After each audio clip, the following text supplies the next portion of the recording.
Now, a network consists of two main categories or two main components. We have what's called the physical components that are used to create a physical topology, and here we are physically connecting devices to each other using various types of cables. We may be using Ethernet cables as shown here.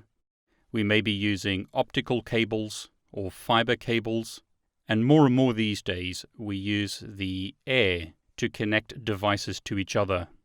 We also have the logical connection or logical topology, and this discusses how data is transported across physical cables or across the air in a wireless environment. So how is data actually transferred or transported from one device to another?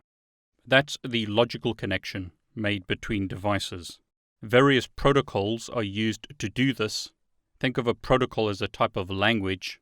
So at the moment I'm speaking English, but a protocol called IP or Internet Protocol is used for communication in a lot of networks today.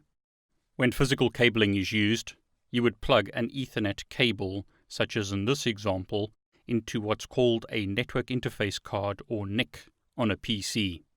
Network interface cards give your PC the physical capability to connect to a network.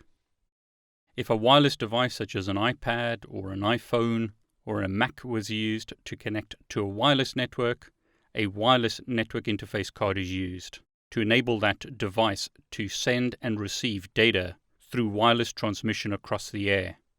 That's very similar to a traditional radio receiving radio signals from a broadcaster so that you can listen to music while driving. In the same way, your iPad is receiving data through the use of airwaves and is also transmitting back to a wireless router as an example. A traditional radio just receives signals, but other devices can transmit and receive, and in the same way, your iPad or PC is transmitting and receiving data through the use of radio waves.